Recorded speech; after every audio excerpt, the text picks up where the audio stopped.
wanaangalia. Wana role model, hawajaona masomo yanaleta ni faida gani? Sheria zipo, lakini kutimizwa, kutekelezwa zile sheria ndio imekuwa tatizo kubwa. Wanakuteka wasichana, hawa ni wanaume tu, wanawekea tu wanaume, hajui watoto ako kitu anafanya. Sasa Kenya nataka mimi nataka watoto wangu wasome. Kuna watoto wengi nimeona wanadhulumiwa. Nikajitoa tu mwenyewe nikasema hata pia wale watoto ni kama ile yangu.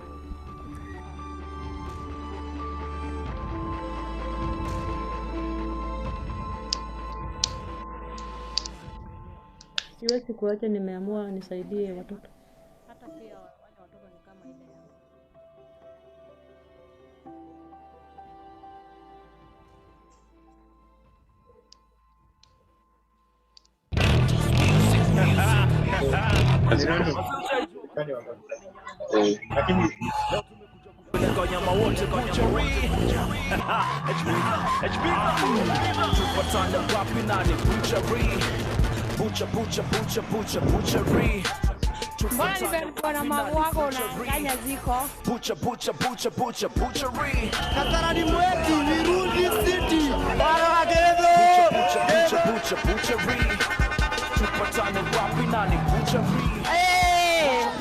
Mbaya si mawe. Niko na pride nalia.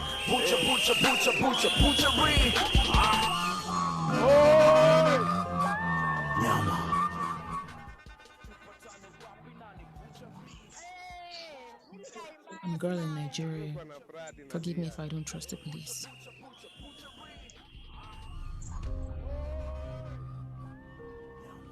She follows me on Instagram, slides into my DM, sending me messages, leading me on. He was my friend. I trusted him. It was mutual. Mutual?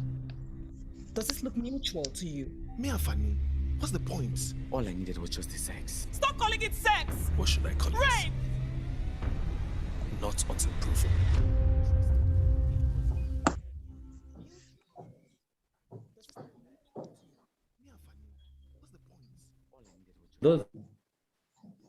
Thank you and welcome. My name is Beatrice. I work with the EU delegation to Kenya, and I am here with the filmmakers who are behind some of that work that you have seen. We are here with Mungai Kinyanjui from Matatu, and we are here with Samuel, I don't know how to pronounce the second name, one of the filmmakers from behind the scenes. We are here with Matrid Nyaga, who is also a filmmaker. We are here with Anita Ray, who is media personality. And I don't know who else is on the call. Matrid, I want to hand it over to you. Yes, I can see Dr. Olo is also on the call, and I will hand it over now to Matrid. Okay, thank you, Beatrice. Good evening, good afternoon, ladies and gentlemen. It's really a pleasure to have this session with all of you. Thank you guys so much for joining and for coming in. Dr. Zipi, karibu sana. We already played the trailers. So I understand that Mungai Kinyanjui is not going to be with us for the whole session. So I would like to just quickly ask us to introduce ourselves in just a very brief background on what we do or who we are, and we can start this conversation.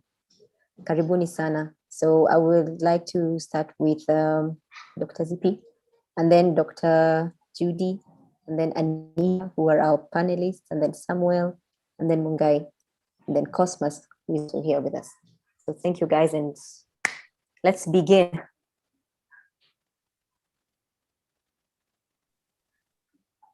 Hi everyone, thanks for being here. I'm Dr. Zipi, of course. I am a lecturer of film at Kenyatta University, but I'm also a film practitioner, and I'm glad to be here. Yeah. Maybe I should say I'm a gender activist. Yeah. Thank you.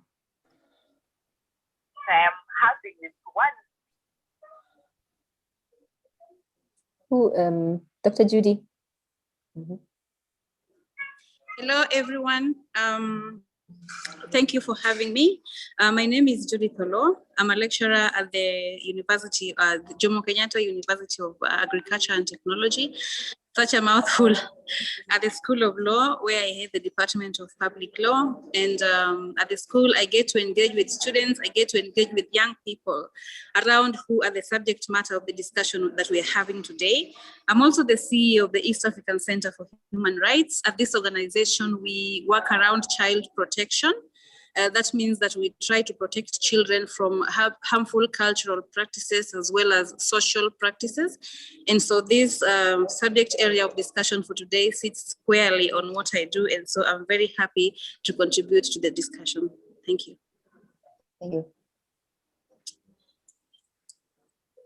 Anita. Hi. Hi, I'm Anita Ray. I'm a media personality, and I have a foundation. It's called the You and I Foundation, where I deal with kids who've been raped. I give them sex and reproductive health education. We give them pads every month, menstrual health education. We also talk to them about human trafficking, because some of these kids run away to actually become workers when they're still young. Early marriages, FGM in some different parts of the country. So yeah, I think I'm big on the foundation, and I'm a mental health activist more than anything, and of course, a gender activist. Thank you very much. So we get to the filmmakers. Adeoye, I pronounce your name right, yeah? Yeah, you did Adeoye. Hello, everyone. My name is Samuel Adeoye. I'm a film director, producer, and a writer, a graduate of Film Academy.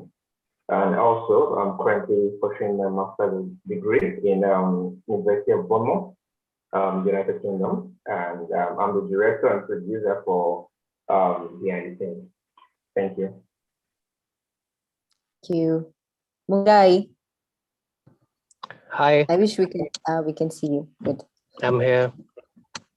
So hi everyone. My name is Mungai Kinyanjui. Forgive me for this location. I was ambushed for this meeting, so I'm actually in the middle of traffic on my way home. Like I said, my name is Mungai. I am a filmmaker and a storyteller from Nairobi, Kenya. And I'm the director and producer for Matwana Matatu Culture. And I'm looking forward to this session. Thank you. You're welcome. Thank you very much. Cosmos.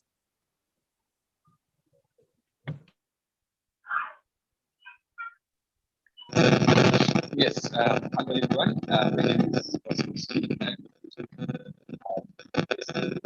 Cosmos, we can't hear you properly. You can't hear me. There's like feedback. Or is it, am I the only one who can hear the feedback? Hello. Hello. Hello. Okay, go on. Can you hear me, Matthew? Yes, just go on. Yeah. So my name is Cosmos B. I'm a filmmaker based in Eldoret, Singishu. I also do some writing slightly and directing. Thank you so much. You're welcome. I see there's someone else joining us, Jessica Perkins. Could you please introduce yourself?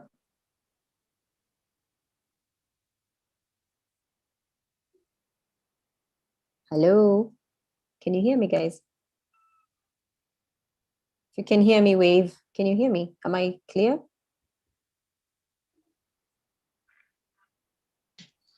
I can hear you. Okay, cool. Beatrice, there's another person who joined us. Her name is Jessica. Is she just a listener, or will she introduce herself?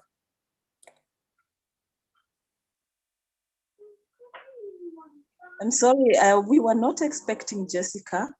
Let's see what to do. Okay, cool.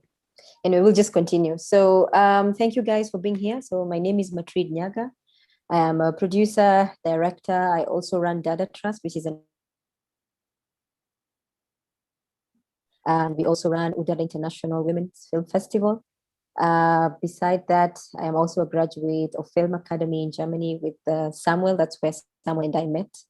And yeah, I'm excited and I'm happy to be part of this conversation or part of this discussion where we're going to talk about film as a sensitization tool for social change, to entertain and educate on rape culture and early child marriages, and just also the portrayal of women in film, using film.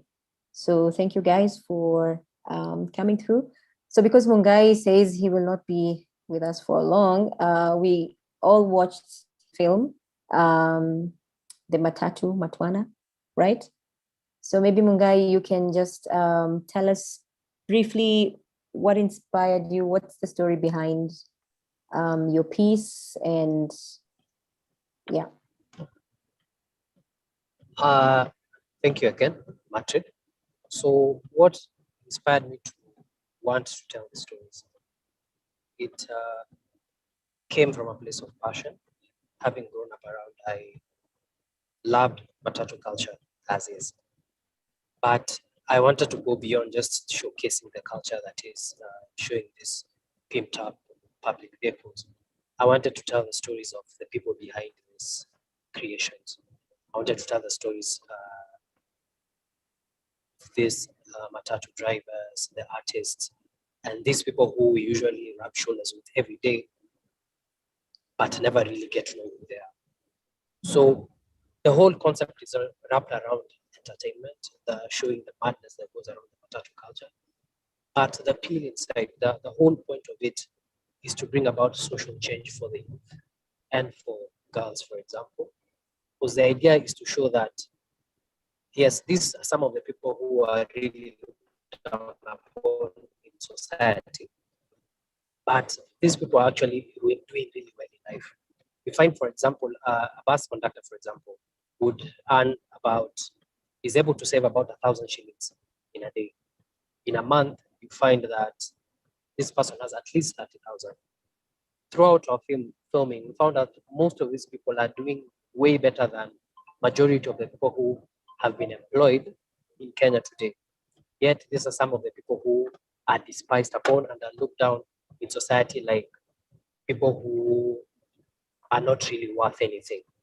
The other interesting stories about this was some of the women who came across, and this being a very male-dominated industry, we got to tell some awesome stories of women who own these matatus, women who are drivers, women who are conductors, and whatnot.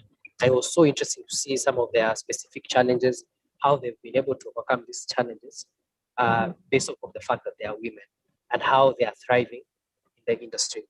There was this specific lady who's a bus driver who told us that she really struggled for long before she got the opportunity to get to drive one of the buses because she's a woman.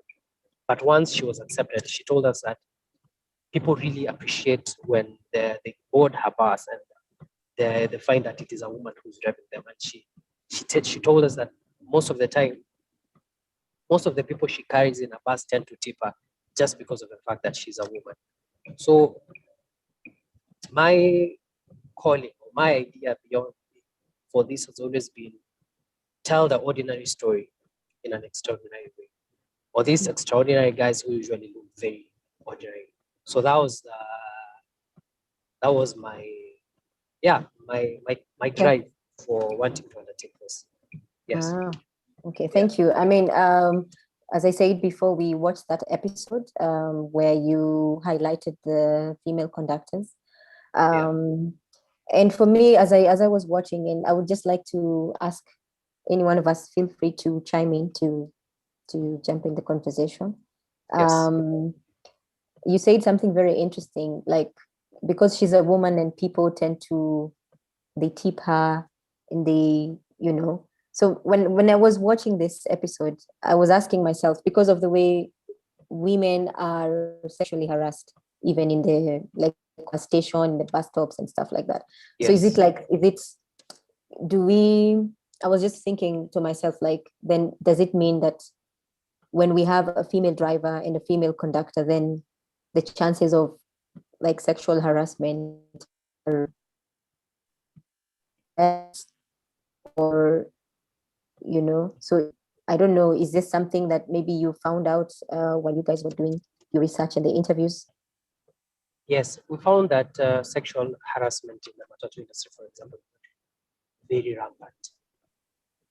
Before we even get to the women who actually work within the industry, we find normal passengers really complain about how they are treated by, for example, the conductors and the people who work there. There is people who hand insults at you, touch you inappropriately.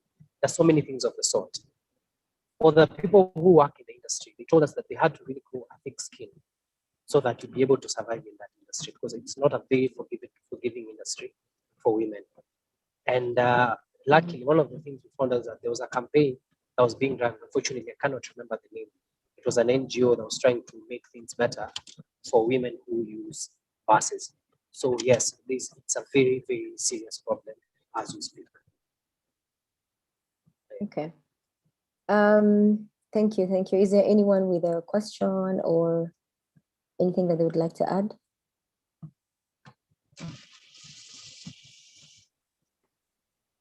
Maybe the question would be, why did you focus on a white woman? That's a very good question. Thank you very much, Zippy. The white woman in itself, the story in itself is an oddity. Yeah, there's an odd element where it's actually not normal for us Kenyans to see a white person doing one of those jobs that are considered low-end jobs, leave alone a white woman. And well, the most interesting part about her story is the fact that she came into that industry squarely out of passion, not for lack of means or resources. But she'd see people hanging on a matatu. She saw that as fun and she wanted to pursue that. It was very interesting for us to learn that she's just started out as a job and it ended up being a career for her. And her parents were at first very disappointed with her because they were like, what are you doing with yourself? You are painting us in bad light. But she persisted and she got through and she was able to do what she loved. The other interesting thing that came out from this story of the white woman was the fact that, for me, despite the fact that she's white, despite the fact that she's a woman, she's still not spared of the normal challenges a normal Kenyan woman face. For example, she got involved with another matatu tout who got her pregnant and abandoned her. So this was very, very interesting for us, and we thought this is a fantastic story to share. So that's why. Okay, thank you. Anybody else? Yes, I have a question. Thank you for highlighting the plight of women working in such sectors that many would rather avoid because of what you have clearly brought out. But I wonder if yes. I know that the film industry is doing its part, like what you are doing now. Do you think that the film industry is doing enough? Do you think that the law is doing enough? Do you think, what does it take, or what will it take to change the social thinking or thinking of the people around this kind of issues, in addition to what you have done? Thank you. Okay. I honestly think it's a multifaceted approach. There needs to be laws in place that are very punitive for people who have been convicted, for example, of some of these crimes.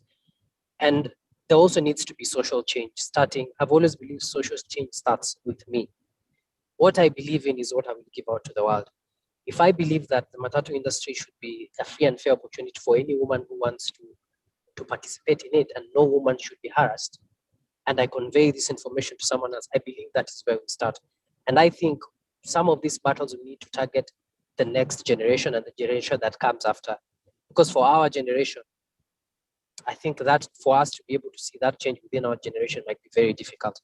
So I think as filmmakers, we have a key role to play by telling some of these stories that, yes, this is a very tough industry, but there are women who are not just surviving, but also thriving in the process. I think this will inspire the generation to come. And who knows, maybe a few people who are young and want to engage in some of these things and they are just afraid. Yeah. Thank you. Anita, do you have something to add or ask? I don't know. Everybody focused. We all focused on the women agenda, which is a good agenda. But now, when you look at the video when it's the preview when it was starting, there was I don't know. I don't know. Every time I've watched, I think I've watched it twice. I feel like as a filmmaker, the first part of it is the boys who are hanging on the cab, and you see that a lot. And that's one of the most dangerous things I've seen done, and it scares my soul because I have a son. And I wanted to ask him, is there a way that the filmmakers, or when they're bringing the show, they cannot encourage our kids to think it's okay to pull stunts like that on the road? Because I keep seeing it and I'm like, our kids think that's cool. Yeah, it's known as like if you can hang, or yeah, you can and hang. I also think even like for a woman, if you can just even just like standing next to the door, like you are the bravest woman, like we know. Alive. You know? Yeah. So it's just asking if there's a way they can do that. Thank you, Anita. Can I respond to that? Yes, please.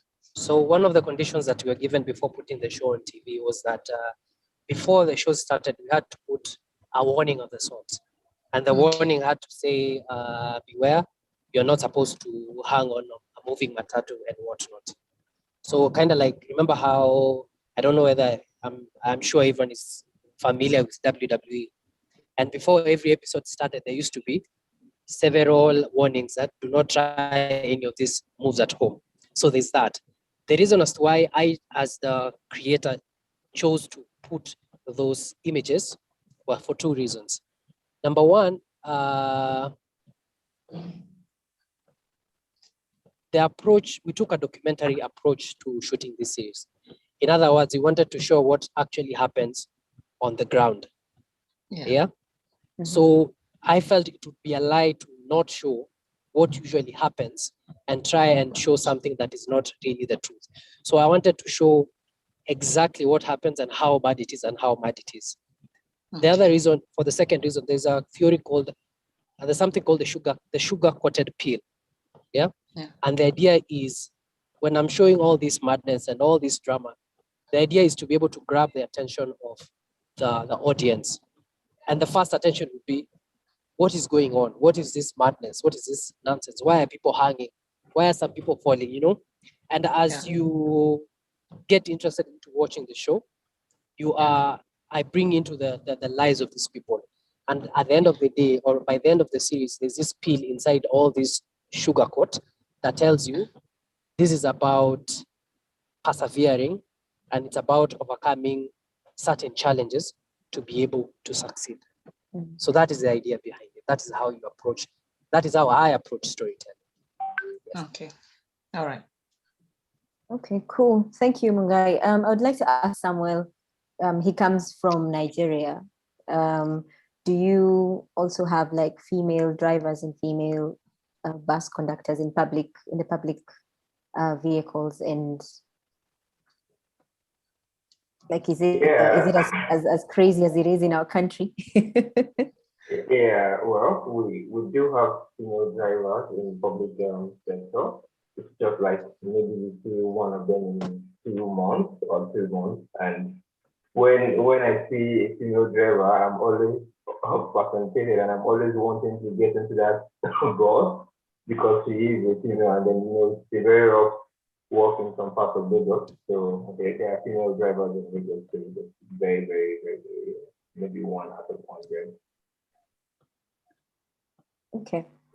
Thank you, Mungai, for that piece. But I just think maybe like to move this conversation forward, even out of this setup that we have, for me as a filmmaker, is to try and maybe we've told that story, we've highlighted the things that are there. So then how does that translate on the ground? You know, how can we use, like, for example, the platform that you have created to sensitize on issues, as I said earlier on issues about, women being harassed, or even men being harassed, women and men being harassed in the bus stops, and just creating safe spaces in our public spaces around the city, and also in public transportation, for example, around the country and around the city. So I think it's something,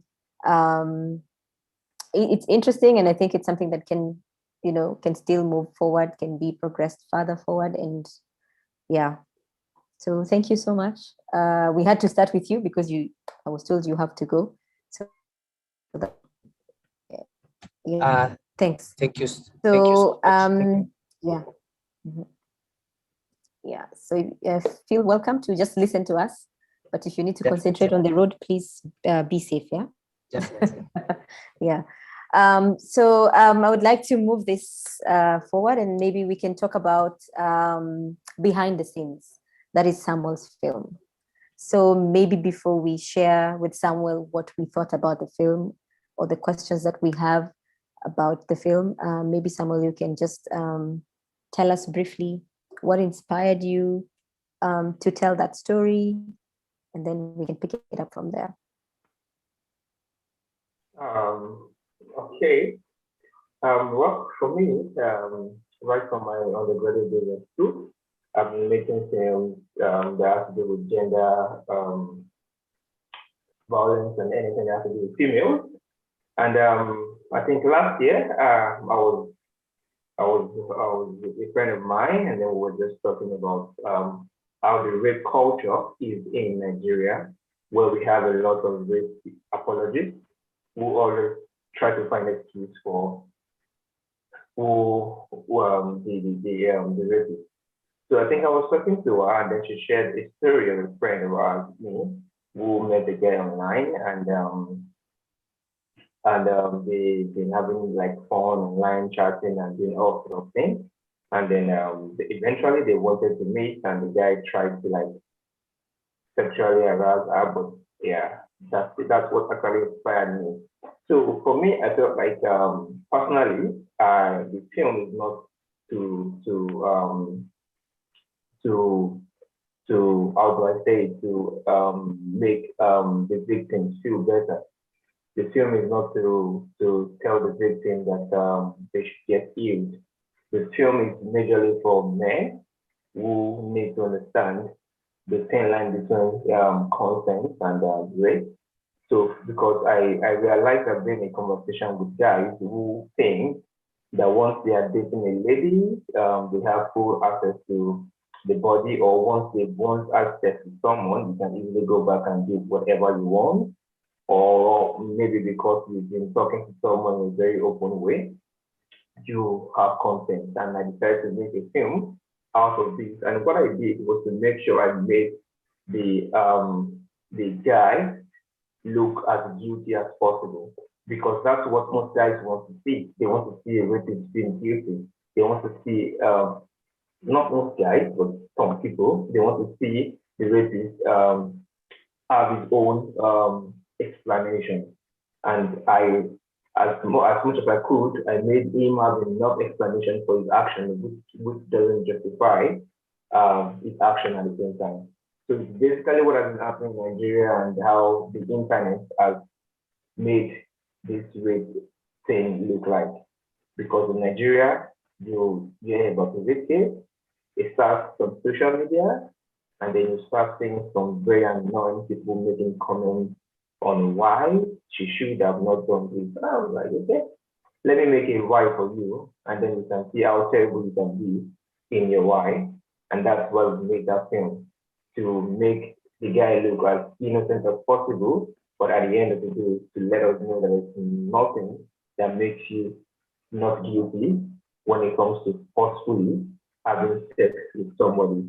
I do not see any kind of excuse or any kind of explanation that you would want to do. So that's basically what inspired me to make that movie, to let people see that there is no excuse for rape, no matter the angle they are coming from. So that's why I made the film. Thank you, Samuel. You can chime in. I've seen you have unmuted yourself. Yeah, I watched the movie, and I think one thing I liked was, I know is I know. No, there's a time we did, there was a post that said, I know is I know. If she says no when you're still having coffee on the date, it means stop it. If she says no when she has already undressed, it means stop it. If she says no when you're already inside her, it still means stop it immediately. Like a no is a no, no matter what stage. So when somebody comes and says, oh, you see, the text messages were leading, or she even came with me to my house, okay, or she's the one who undressed. The thing is, whatever point you say no, stop it. And even to men, whatever point you say no, the men rarely say no. It's stop it. They do. Mm-hmm. Just the feminist in me. Okay, let me talk about women. But a no is a no. It doesn't matter at what point. Even if that's what she wanted, just stop it. Because at the end of the day, things change. People can change their mind even at the last minute. Even when you are at the climax and she says no, just stop it. Because, it's like an accident. You don't know whether she's having a muscle pull. You don't know what's going through her mind. You don't know whether she had been raped before. And when it has reached this point, all those memories are coming to her mind at that point. So when somebody says no, just stop it. It doesn't matter what stage of relationship you are in. It doesn't matter what stage of sex you are in. It doesn't matter what level of intimacy you are in at that time. You just need to stop when somebody says no. And that's the one thing I think everybody needs to understand the world over. Because even in Kenya, we have had cases of, I think the latest the case that, I don't know, there was a musician who invited some girl. And so it's not the issue of somebody coming. If she came there and meeting you one-on-one, she realizes you are not the same person she's been chatting with, and she says no, okay, stop it. The fact that somebody is leading you, it's like when you're driving, going to a place you've never been. At some point you realize, this is the wrong route, then you make a U-turn. When you make a U-turn, then somebody should not come behind you and say, since you're taking this route, just go that route and continue getting lost. Yeah. People should allow you to take the U-turn and go back and find the right route. So I really liked the movie. I liked the movie, and I think I liked the fact that the guy was questioning. I don't even know what to call him. The investigator, the whatever.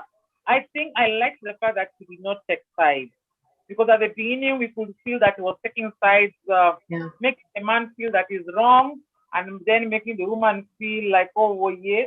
Then when he started reading the messages, he started also feeling like this woman was leading us. This woman was leading the man. But then again, women, if you don't want it, why lead the man? The girl's excuses were also very, for lack of a better word, stupid. If it is a real life, like men like it when we lead them on to make the relationship exciting, tell them this. If it's not in your intention to have sex with this man, please don't lead him on. There are men who always want to have sex with you. So why lead a man whom you're not interested to have sex with? So let's not lead women. Let's not lead men also. So both of the two parties in that film, kind of they were both leading each other. It's like they were both trying to compete on who is the sexiest, who is the raunchiest of them all. Then the man took it too seriously. Yeah. What I don't know, what I would like to ask Samuel, did the man come with a rope or did the woman have the rope? Because yes, there was a rope in that room. But in the conversation, I didn't hear it being talked about. So did the man come with the rope? Or was the rope inside that room already? Okay, in their conversation, the girl has been jokingly saying that she likes BDSM. She likes being handled roughly. She likes being tired. She's been saying a lot of shitty stuff in the chat that makes the guy start to imagine the kind of sex life she wants, actually. So that was what the guy was actually preparing for. He was preparing to give the girl the BDSM kind of sex she wants, the kind of very tough, beating kind of sex she wants to have. So everything he was trying to do was just like, okay, live up to expectation. But that's why we saw the rope there. It was there because of their conversation and because he wants to live up to expectation. But one thing I did was very clear is, personally, I don't like so much of arguments when it comes to rape, trying to when you try to act like you've not done anything wrong. Now, the movie is just to pass a message across to guys and men that at the point of no, you should just understand. Because I feel that's the only way we can make men understand that what consent is. By the time every man understands that at the mention of no, you just try as much as possible to get yourself with confirmation that she means a no or she means a yes. And that's why I made the lady do something in that sense. You could see that it pushed the guy and she tried to escape. That's enough reason for him to know that I am not interested in this action. Well, one thing I don't just like to inquire, when they were quoting the Constitution, the lady said, rape is a forceful penetration on a woman. Yes, we are feminists, or let me say I am a feminist. Yes, but I'm wondering, men get raped too. So if the Constitution is saying forceful penetration on a woman, where does it place the men who are sodomized? Well, I don't know whether that is truly in your Constitution. Because that was no. Everything we quoted in the film was the Nigerian Constitution. Everything was in the Constitution. So that's why there's a lot of things going on in Lagos presently with the activists trying to come together and restructure the law and some other shitty things we have in it. Sometimes the Nigerian law on rape has really been so tricky that over the last 20 years, I think they only sentenced one man to jail for rape, because at the end of the day, the laws are very tricky that they get away with it. So that's the way it has been in the Constitution, and that's what people are trying to work on now to just make things clear. But that's the way it is. Forceful penetration is what's called rape in Nigeria. Okay, thank you. Like Dr. Olo is yes, maybe she can tell us what our Yes, I saw her hand up, so I wanted to ask her to join. Thank you very much, Matrid. Hi, ZP, once again. Your laughter. Infectious. I hope everyone here understands Swahili. Yes. So when the link for this video was sent, I happened to have an online class, and I shared this video with my students. And in the end, I was asking them, what do you guys think about this consent and withdrawal of consent situation? And they were talking about this kind of things in marriage, for example. But I told them, no, you guys are not there yet. So at least in marriage, don't go there. But what about in real life? Then the discussion was all around, but how can you be leading someone on and then saying, when you're receiving their Fanta, you're receiving their wine, you're receiving the M-Pesa, you're receiving the expensive gifts, it is implied that you're saying yes. So how can you then turn around and say no? But then I was now relating this to what we learn, like in law, the concept of contract, where someone gives their consent willingly, without undue influence, without being forced. And the same way they give their consent willingly, they have the right to withdraw that consent. So I think this is what young people need to know. Just the same way I can say yes is the same way I can say no. And Zippy rightly puts it, whether you have just put the head, or whether you have put the tail, or whether you have put whatever, as long as a no has been said, that is where it ends. And anything opposed to that is actually a rape and is a legal case. So some of them were coming with this perspective of saying, but madam, if you're saying that whichever time they say I stop, I should stop, don't you think that this kind of situations will lead, for example, if this was to be enforced as the law in the country, don't you think that so many people would be in jail? And I said, yes, I think so. But that does not mean that we don't set the records right. If you have been doing it that way, and a girl says no, you think it's yes, you keep pushing, you keep pushing, it amounts to rape. So even though you people believe that a girl must say no, that like ukikatiwa, you can't just say yes. Lazima upretend, lazima useme no, and then yes, no, and then yes. So yeah, it is difficult to tell this position, but I think it is necessary to be very clear from the outset that a no means a no. It doesn't matter if it is a no while I'm laughing. It doesn't matter if it is a no when I don't have a serious face. As long as it is a no, it should be respected. And the old culture where a girl must pretend or a girl is weak when she says this, she means the other, should be done away with. So I think this is one of those things that I'm not a film person. I won't describe it the way Zippy does, but then I think it was beautifully, very, very beautifully brought out. Thank you. Thank you, Dr. Olo. Anita, please. I think that was one of the most contradicting films I'll ever watch because it put me at a cross. I watched it at night and it brought out a lot of emotions in me. One, because I've been through rape and I don't think people understand how long it stays and the fact that it doesn't leave. Rape is not something you can move on from. It's not a disease, you don't heal that much. And you see, we can discuss how much the girl texted, said, feel this stuff, turned him on. That's a conversation. That's what sexting is. That's what it entails. It doesn't actually tell you, like when I come and say, no, you can do it. Or I think the one thing we have to drill into our men, and I mean drill, is no. Because Kwanzaa Kenyan men don't get no. Like Kenyan men have so much entitlement to our women, so much entitlement to women. They think we are actually buyable. And men think like, as what's her name? I'm forgetting. Zippy was saying, there was a case I think I dealt with online of a girl who was raped and she died. Yeah. It was a hard case, very hard for me because everybody online was saying, but she went with the guy. That was not rape. She went. They said this girl died.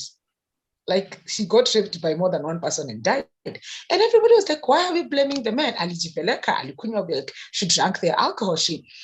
It was crazy and it was stressing me out at the fact that our men are not taught how to accept no from women from a young age.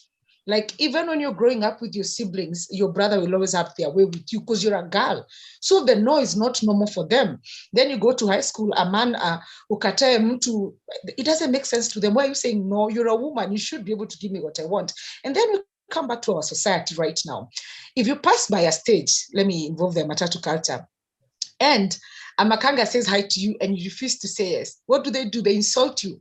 We need to drill. We need to use film to show men, to make men understand. Like that film is so emotional for any man watching because when it's ending, the boy understands.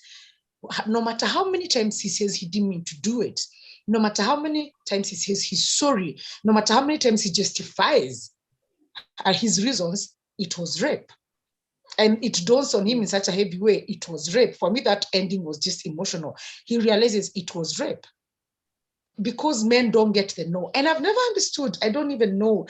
I don't even understand how it gets to there. And maybe someone can tell us how he got into those emotions and he didn't lose his mind of having to put the guy there. And you should have seen how I watched it. I kept going back, like, Hajasema vizuri, like, this guy needs to say it one more time. And the way the guy questioning him was so emotional. I wish we could put it out there that much. That it doesn't matter, as if he said, it doesn't matter which stage of having sex with someone you're with.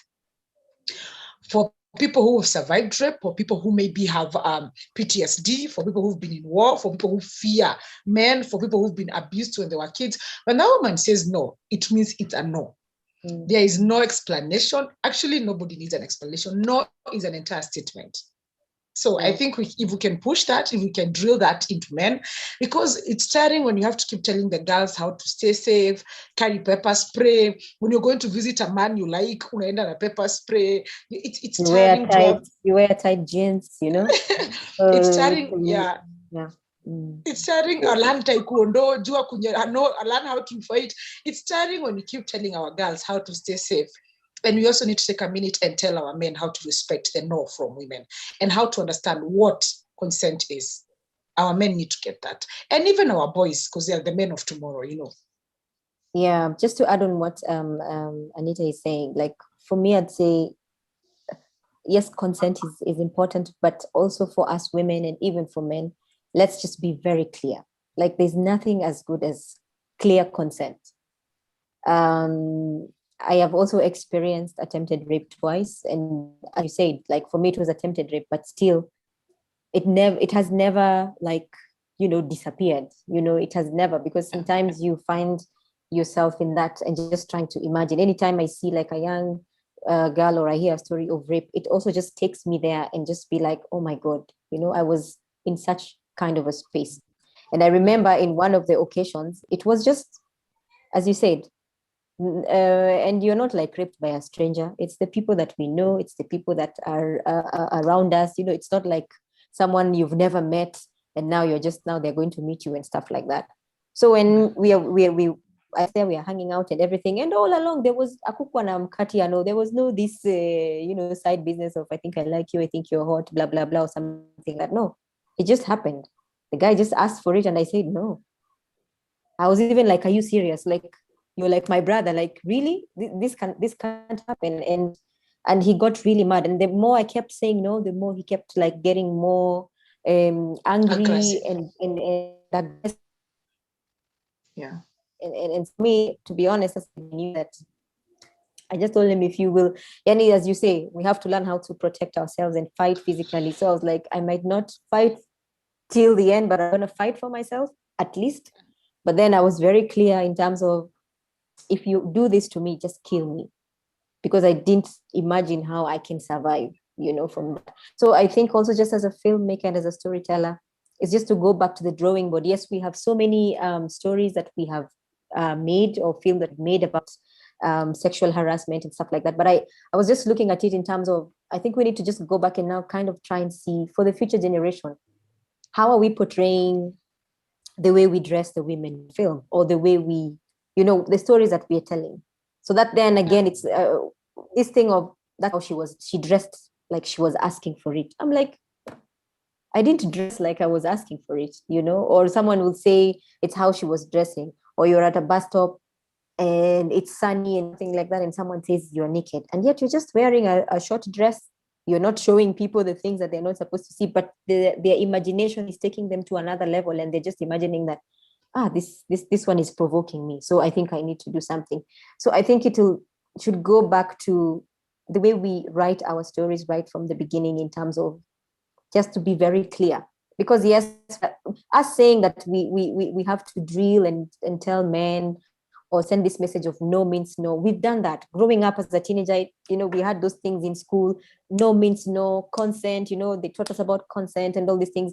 But still, it never really stopped. So I think now the challenge is to us as storytellers, then how do we go back? And I think Behind the Scene is a very good example of, like a direction that we should be kind of taking in terms of how we share this kind of information and of stories. Ispa joined us. She's the director of the film, Kenyan film, Lame. And Cosmas, you guys are quiet, so please just feel free to chime in, so that it doesn't look like it's it's just the four of us. Yeah. May I add, where you're saying that filmmakers should now go the extra length to change the story. Is one of the ways, perhaps, just adding in your film where maybe someone is arrested and they're being accountable for their behavior, as opposed to, because it is just sensationalizing if you're showing the part where the girl is being humiliated and treated badly, and then nothing happens. If you could add a sad ending to that story, where someone is now paying for their sins legally, I think it could also go a long way. Yeah, and also just to add on that, I think also in terms of when we are doing our research, as we develop the stories, also to understand law. Just like Samuel said, they had to do they had to do a lot of research, about their constitution and what the constitution says and what the law is about about rape and sexual harassment and stuff like that. So I think it's also important for us as storytellers, as filmmakers, to now work with people like Dr. Olo to work with, the lawyers and stuff like that. So that even when we are writing that someone will be arrested, then it's not alishikwa tu. And then now just, he was just arrested. And then now when you talk about, you're like, but see, he was arrested or she was arrested. But then again, it's kind of hanging, but we haven't really sent the final message. So, yeah. I think when you talk that, it's the same problem I had with the biggest show Crime and Justice. When I watch Crime and Justice, all the is it 9 or 10 episodes? It's like the culprits always went free. The rapist went free. The domestic abuser husband went free. Until you're like, why do that all gender-based violence issues in this series? Why are all the victims, their cases are hanging? There is never sufficient evidence. Question is, it is not an issue of that is what happens in the society. As a filmmaker, I feel they needed time to research. They needed to tell the world that we have a right to stop this. They had one chance to train the society, just for once. But all the cases, and around 4 of them, on gender-based violence, domestic rape, defilement, went scot-free on issues of not sufficient evidence. I felt so saddened. Actually, I think I raised it on social media. I saw your post, yeah. I saw your post, yeah. Yeah, I felt that it was not sufficient enough. Even the court cases, when it came to gender-based violence, I felt like they were not giving the victim even a chance to speak. And so that to me is not just an issue of it is not just an issue of like the scripting. It's an issue of enough research. It's an issue of, are we even voicing the women? Are we even voicing? I'm wondering that even apart from talking to the lawyers, did they even just talk to one person who has been raped before to just get their court process? Like if they went to court, what would they say? Because I felt that the court scenes were painful for people who've gone through domestic violence like me here. It was like, why? You're not giving the victim a chance to speak. This child is being that you're not giving them a chance to speak. The mother of this defiled girl, you're not giving them a chance to speak. Why? And then you rule the cases as or because of what do you call it, insufficient evidence. So I think yes, we need to change things, but also as the law, a lot of times people are sentenced for 1 year, 2 years, out. That is the ones who even get sentenced. But beyond that, you find people negotiating out of court. Oh, this one, is our uncle, is our relative. Let's settle it out of court. Don't tell anyone because you will spoil the name of the family. That kind of stuff. And so I think people just need to do films. There's a film we did last year called Silence that is actually based on a true story from a story in Kibera of a girl who was being raised by the stepfather, who's a pastor within Kibera. And so the brother gets to know about this story. Going to tell the mother is like, shh, don't tell anyone. I know about it. So what do you need to, this man cares for us, pays our rent, what do you go and do about it? But so when the boy hears that this man has been raping the sister, if he goes to the chief and the guy is arrested, because something has to stop. And the guy and the mother are arrested because the mother is an accomplice. She knew the neighbor told her. She kept quiet. The brother, the son told her. She also said, "No, stop it, don't say it." He told the girl to keep quiet. So they're both arrested. If that could happen in real life, then I think even the people doing, we say, let it be a lesson to those who are even thinking of doing the same kind of crime. I think we need to have the 20 years as it is in the Constitution. I don't know how the 20 years always ends up being 2 years or 3 years, but yeah, I think our government needs to up its game.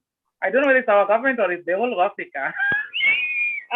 No, all of us. It starts with individually, and then we spread it across. Samuel, because I know maybe Anita will say something also in relation to, then you can come back to you and you tie it with your film. So I'd like Anita to speak. It's Zippy who was driving with Nili Kwanawasha. I was like, I want to add something on top of what she said. I want to explain something to Zippy. I've worked in mainstream media. This would have been my 9th year. It's sad, and I'm not bringing them down. They do a good job, but they entertain. Let's not forget that. They are not there to highlight this kind of problems. And believe me when I say they are really not there for that. then it's a company, it's a business. So it's about entertainment. So they are not looking into gender issues. They are not looking into rape issues. They're just trying to entertain. So sometimes we get so frustrated. Once I've been on 4 media houses. One of the media houses I worked at called me and they were like, hey, we have a problem with your show. I was like, why? Because you have a lot of counseling for people who are going through gender-based violence and we feel like it's too heavy. I was like, what do you mean it's too heavy? That's the point. It's heavy. And they were like, you need to be a bit lighter. I was like, and yeah, so trust me when I say it's a bit complicated in mainstream media. That's why we need people who can make films, who can make documentaries, who can actually, like I'm telling you, behind the scene is such an epitome of emotions, that things that actually happen, but don't make it to the limelight because maybe no one is willing to do it. Someone maybe is like, I don't want to look like I'm bashing men as a man making a film like that. You know, there's that mentality, why are you making a film like that against men? You know, so if you can have more films like those that can evoke feelings like, unasikia ni kama unachemka, it will make a lot of impact. So ZP, mainstream media, is never gonna give you a good hearing. I'm sorry. She's just laughing. Rispa, could you Cosmas? Yeah, I'm saying like maybe of the 4 cases, they could have said 2 the victim wins, 2 the the plaintiff wins. But I think Paul, we feel you. Cosmas, as a man and as a filmmaker, you know. Yes, Martin, thank you. Probably I'd like to point a few things here and there in terms of, I hope I'm clear, Martin? Yes, you are. Yes, probably I'd like to point a few things here and there. I've heard Dr. Lowe say that the perpetrator has to be punished at the end of the film, and I've also heard Anita say something about the media being interested in other stuff. They don't have gender, for example, as top priority. And I remembered we did a film last year where we were asking what happens to our girls who come from rural areas. Whenever they go back home and they don't want to stay in town or do any other stuff, they want to go back home to stay with the parents and try to figure out life. What are their options economically and socially? So in the script, I had a scene where there was an attempted rape. And when I was directing, because of one thing or another, I didn't manage to pull attempted rape. So I just blacked the screen there and we can hear the girl crying, screaming or something. So everybody interpreted this film as rape. So I'd like just to give some of the experiments that we took with this film here in Uasin Gishu. When I screened the film at Sirikwa Hotel, that I'd consider that audience to be a middle class, everybody was sad. They laughed at the beginning and then at the end, everybody was sad when the movie ended. And the rape scene really had an issue. But when you took it to the rural areas, that is remote areas, where shopping centers in the evenings, we realized that when the man entered the house of the girl and started to ask her for sex in more direct terms, and the girl say no, people would really laugh, and you'd see them wanasisimuka. They get to enjoy what is happening. And so this type of reaction between the two audiences really affected us, and we've never managed to answer this. The story was told from a male point of view because I came up with the story, but the script was written by Rispa. So, and I don't know whether what she has to say about this. And every other person would tell me, why couldn't you punish the guy John at the end of the film? And I felt that I couldn't punish them. Even now, I can't punish them because people have told me to do a sequel of the film where we see the girl actually seeking justice and actually getting justice.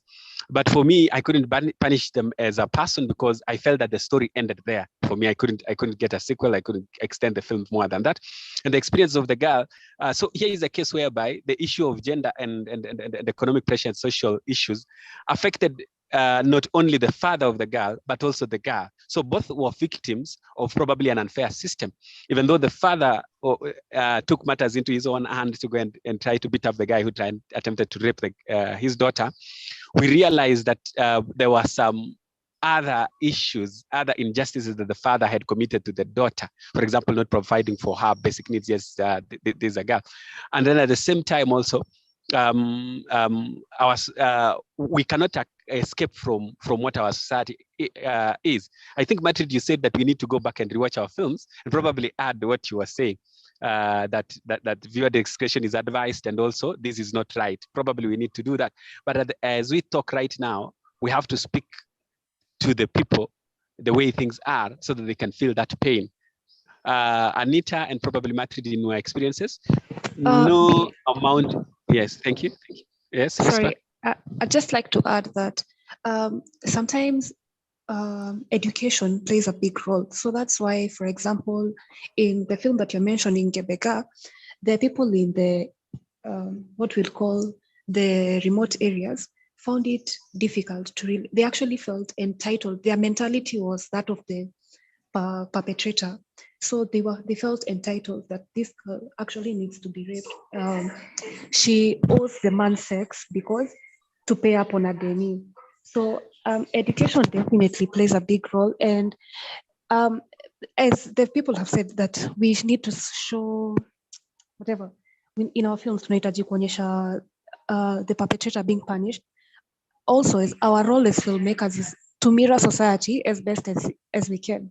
So then my thing is, I think it's important to have forums like yours be, whereby you now start engaging with people mashinani, and now you can start conversations such that are we centralizing these problems to Nairobi such that if it's rape,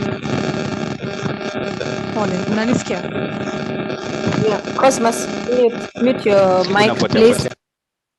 Okay. Thank you.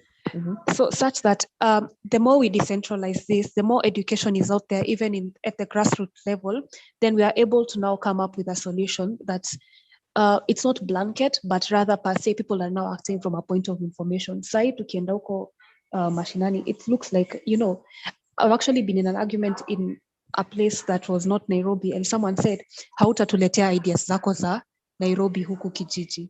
So you see, in some places they think that this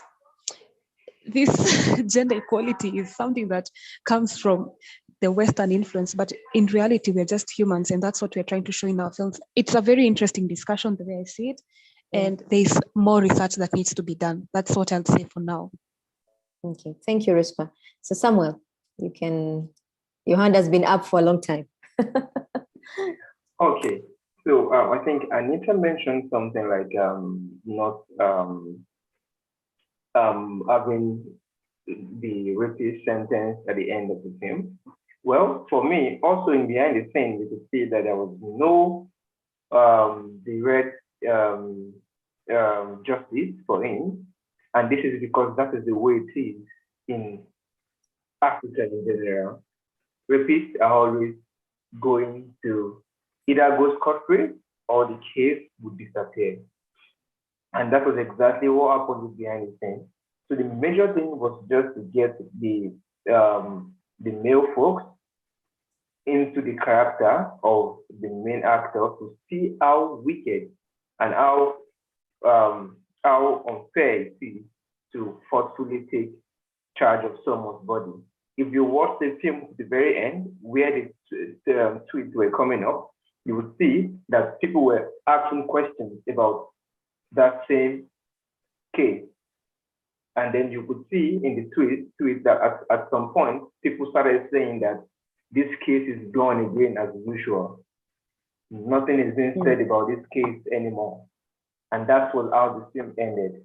Fine, we've seen that he actually raped the girl, we passed the message across, but I actually want people to still understand that in the community where we find ourselves, people still end up going scot-free, which is the most annoying part of the story, and which is something that needs to be corrected.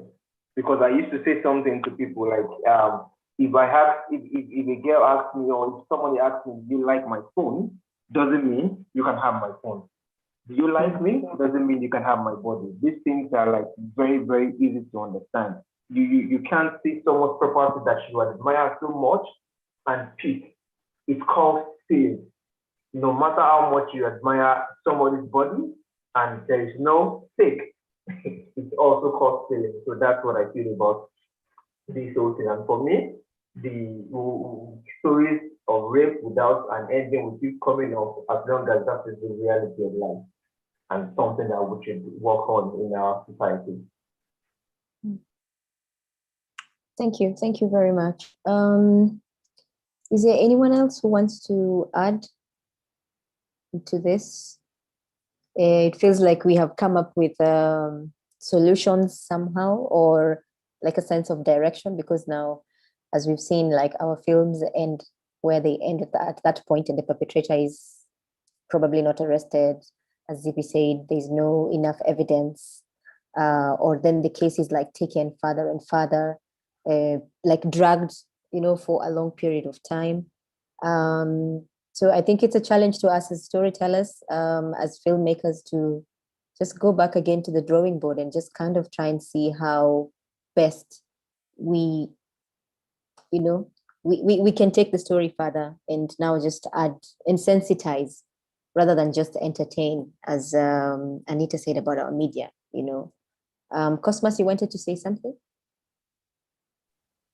Yes, Matrid. I think what I just wanted to say is that we will get more results if we show the injustice that is faced by female members of our society as injustice to any other human, so that we don't frame it as a fight between men and women, if possible, or other people of different genders, but rather you need to respect my space as a man, my body as a man, and also the same also with the women. You need to respect them, whichever. Would you like people to have bad remarks on you, to sneer at you in sexually negative manner as a man, as a young person, as a young man, as an old man, and it's basically, I think that is how I'd like to see this. Thank you. Okay, thank you. Thank you. Anyone else?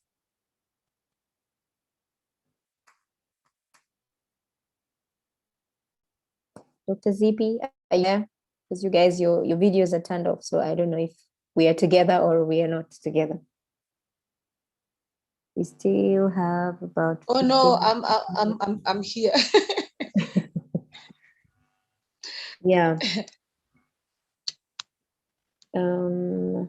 I don't know if you saw the story the other day about this police officer who went online and did a video and saying that she, about sexual harassment, and she's tried to resign.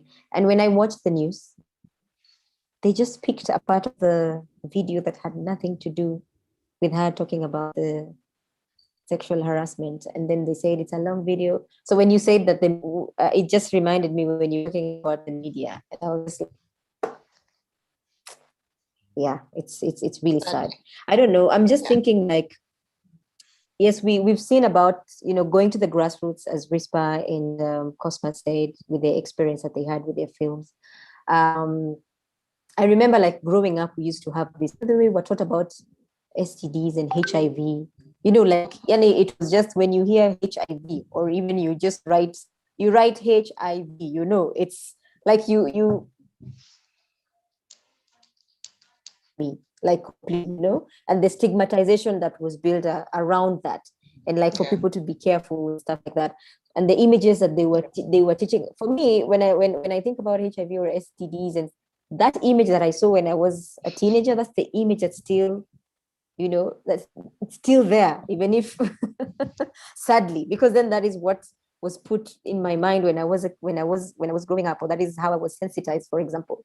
I'm just like, as we talk, just thinking, like, how best then can we go back to our future generation as storytellers, as visual storytellers, as animators, as writers, directors, producers. Let's go back and see how best we can already start sensitizing our children, sensitizing the boys. Like, how can we even make, sometimes I even challenge friends of mine who are gamers in video game, whatever. Like, how can we create kind of, where, when someone says no, or when someone does something wrong, then there is like a sense of punishment into it. Or when you do something good, yes, just the way we know, if you're a good boy, you will get a reward. If you're a bad, But nowadays, people have contemplation corners, The parents of our generation is just like, go to the corner, think about your life, think about what you've done. Our time, we didn't even have time to think. Your parent is just like smacking you, by the time even you realize what you did, you cannot even repeat the mistake. you know. So and giving you the eyes, like yes, match yes. up to you're dead. God, you're dead.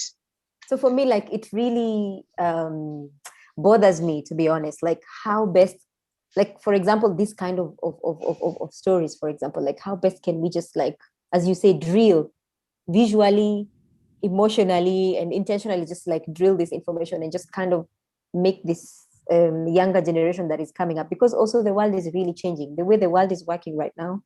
There's a cyber bullying and all these things, so we also have to, it's crazy. Heavy. Very. I just think, actually, to be very honest, it's by showing them, let's come back to the movie itself, by showing them how bad it gets and how bad it can break someone. I think the reason we feared, there's this image that has never left my mind. I was shown in class 6 about a lady with syphilis. I swear to yes, God. That one. Yes, I know that one. Those images, even me, I have them until today. Nothing I dreaded more. Like, I finished high school without ever letting anyone touch me. I got married without anybody ever touching me, because I was like, people, I am never getting that. We need to make the kids understand how, because our parents, our teachers showed us how dangerous it can get. So we need to make the kids understand. We need to show the future generation how crazy it can get, how difficult it can get, how bad it can get. And they need to understand the damage rape does. Once they can see the damage it does, and it's not short term, it's long term, it's for life, it's something that stays, changes people's lives, impacts them negatively. Once we have a way to show them that, that would be a good starting point. Once you have a way of telling a boy, once you rape a girl, it doesn't matter how old she is, it doesn't live. They will grow up fearing men. They will get married and tell the husband at some point, like, okay, that's so me, I'm sure, when I said ex-husband. And they tell the ex-husband, don't touch me if I'm tipsy, because I think you might rape me. And someone is like, we are married, like, still don't touch me, let's fuck around. If I don't consent, I don't consent. Yeah, so if you're my husband or my boyfriend.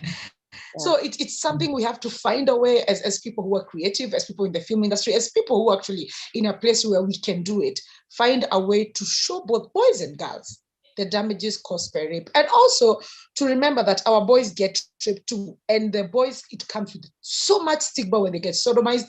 The shame, my God, the shame and the stigma that comes with a boy being sodomized is out of this world.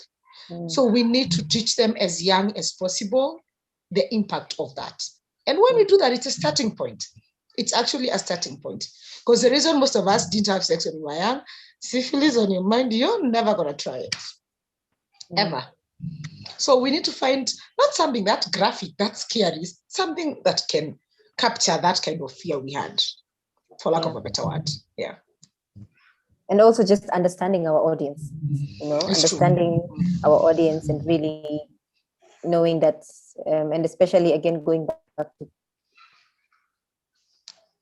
they show the same film to this audience, they show the same film to, of course there's disparities and all these differences, but just understanding and just knowing then, how can we still tell the same story to a different audience, like make it palatable for different audiences across, so that then the message is not lost somewhere. So this is the same message that we are saying. Dr. Zippy, did you want to say something? Sorry.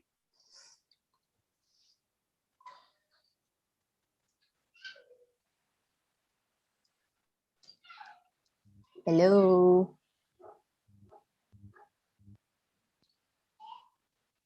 Yes, Matthew. I thought you wanted to, when you came back, I thought you wanted to say something. So So we can go on. I think what I wanted to say is the same thing this has said. Yeah. Okay. Yeah, man. Samuel, thank you very much for sharing with us your film. I think if we could talk, we would even like watch it and pause it and like have a conversation again and go back and ask more questions. But maybe I just thought of, I just remembered a question I have for you. Like, how was it for the actors? Like involving your actors in telling this story, in making of the story, just because of the subject matter. Well, I think the female actor is actually a feminist, and she was really interested in the story from the beginning. And then the male actor, I think the first time he read the script, he was a bit skeptical, and then he said he wants to go and read it over again to be sure of what he's involving himself into, and then they read the script over again and then told me, okay, for real, this is a very sensitive film, and I have to go and read over again and be sure of my record before coming on such film. And then he called me and said he's interested in it and if it is something he can do. And to be honest, they were so amazing all through the process. So really good one to us. Okay, thank you. Thank you so much. So we have a few more minutes, but we can talk about, because we watched Cosmas and Rispa's film, Lane. It was more of, it had a light touch on it. And maybe Rispa, as a female director, you can possibly just tell us what was your experience, making this film, especially in the time of the pandemic? Because as we all know, things have not been very easy lately.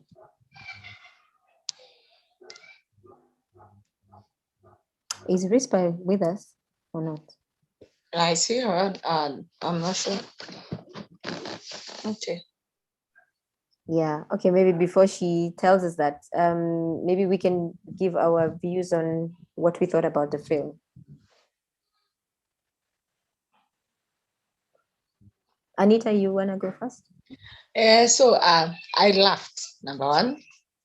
I got anxious because this boy kept making so many mistakes. I was like, you cannot make this many mistakes. You cannot be that. It's exactly what happens, I think. That's, have you ever pictured life, like how life happens?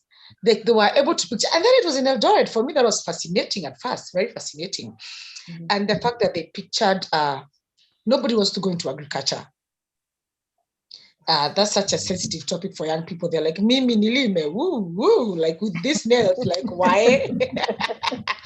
Like, why am I limaing? Have you seen my nails? My nails are pretty, and having a young woman such passionate in a way about agriculture, for me, I was even shocked because at first I was like, it's a love movie. Then I had agriculture, I was like, yeah.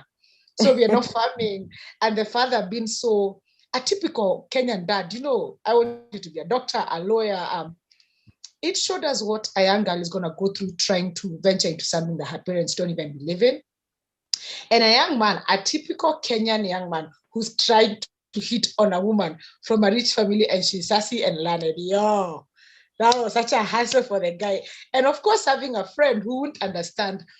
Like, it was such a Kenyan movie, to be honest. And one thing I really picked from the movie, it's about a woman wanting to believe in herself. The consistency of them sitting in that office, like, I cannot be that patient. Lord knows, I don't even know where I would get that.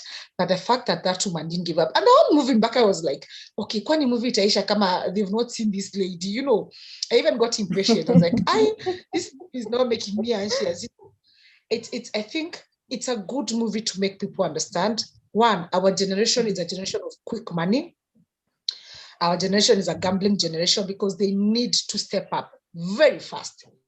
They run. So this is a film telling you it's a day at a time. It's a process. You can't rush into it.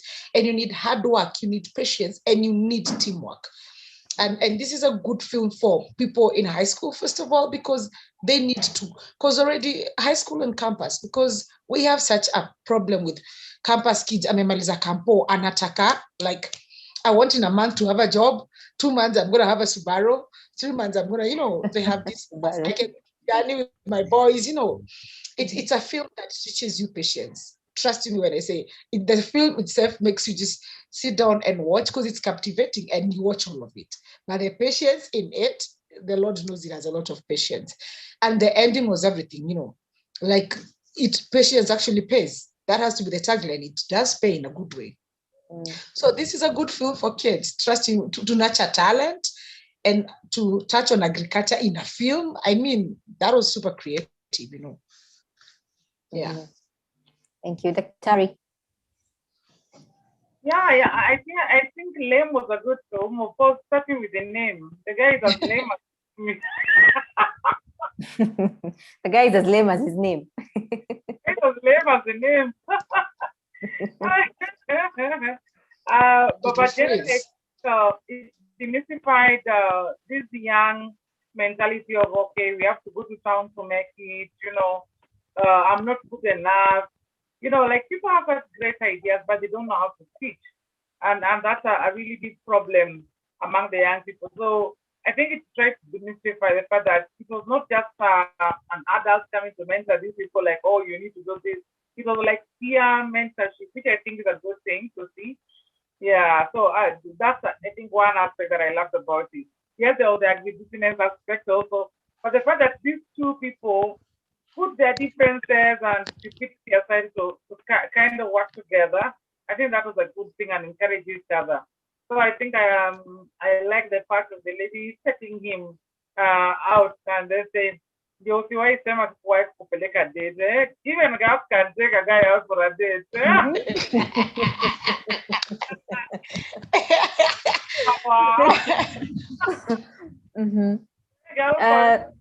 This guy has nothing. This guy totally has nothing. Like even his friend is asking him, I do everything for you. Yani, I even put it in your mouth too. The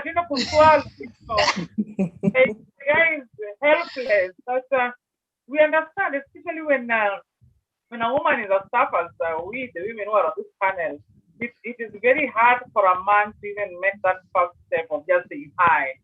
And it always seems very easy, but even the ones who say hi, they get stuck at that. They don't know how to say the next line or even just ask, can I, you know, so they go round and round and round. And so sometimes we lose very beautiful relationships, not just intimate relationships, but even work relationships on the basis of people are not able to create conversations, to look at each other's face and say, I can do this and you can do this and we can do this together. Mm-hmm. Yeah, so I think that was a beautiful thing, putting their how do I put it, their big giantness or big milestones aside and seeing the other person for who they really are. I think that was something I really loved about the film. You know, like the way they tell us, see the inner me. They saw the inner. That is exactly what happened. And she was asked on a date in the house, and then she ended up cooking. Very difficult. and also as Zip is saying, I have had the problem of people always saying, why are you not dating? Why can't you date? You're intimidating men. You're pushing men away. I'm like, I am the most. Okay, who's disappeared? I can't hear. No, we can hear you. It was Rispa. She had, I think she's back. Yeah. Oh, so for me, like this, as Zip is bringing it out, an intimidating woman is difficult to survive in society. And the worst thing is that when you know what you want, men think you're competing or you're fighting. And sometimes I'm just chilling in my corner, just planning or scheming what I'm going to do with my life. And a man is not going to say hi because it's you. And I'm like, I don't even bite people. And I don't know what's up with dyeing our hair. It becomes even another problem. Oh, yes. Let me tell you something before we even forget. I once went to a chief in Kiserian to tell him I wanted to give girls pads. And he told me, I was like, okay, you're kidding me right now. And he was like, Nagwaga manga. I was like, bro, I am and being a strong man. Yeah. That's a chief, eh? Chief Mzima. Yeah, government.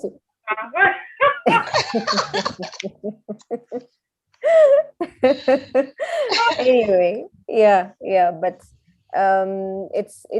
but for me, one thing I like about the film also, it's just the portrayal of a strong female lead, you know, which is I'm happy. I'm glad, like, of course, in the recent few years, things have been changing even with like Wakanda, and also just how people now are writing female characters or female lead roles in the film.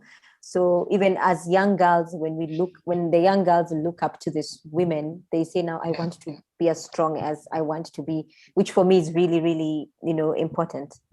Rather than just like growing up and you always have to see a very macho, chiseled man, and then the woman is just there. She doesn't say anything. She just needs to look pretty, She just needs to, even in the middle of a fight, she just needs to walk, and then everything just stops, So I'm really happy that things are changing in that direction, and we are also now having, even in terms of like even crime and justice, like lead roles where women are, taking on roles that we thought initially this cannot be done by a woman. These are roles for the men and stuff like that. So Rispa, you're back. You have really talked about your film. I hope you have heard everything we have said. I've caught a glimpse of what you guys were saying. I'm very happy to hear you guys enjoyed that. Lame was as lame as his name sounds. And I'm very happy that you see Tasha to be a strong female lead. It was very important for us to have equal representation in terms of power play. So such that even the woman who approves, the woman who, Madam Sally, she needed to be a woman, the woman with the final say in terms of the project, she needed to be a woman, because, we are trying to, this generation, I believe this is the perfect time to be living in such a time when everything is just opening up. These are not things that were there. If you ask me in like 20 years ago, it was very hard, as one of you has mentioned, for a woman to be talking back or such things. But nowadays we are seeing more women representation, and therefore it's just important, I think, to just show the same on our end. And it's a beautiful time. So even as filmmakers, we are now trying to push the limits and advocate for more in terms of gender, which I think is a really cool thing. Yeah.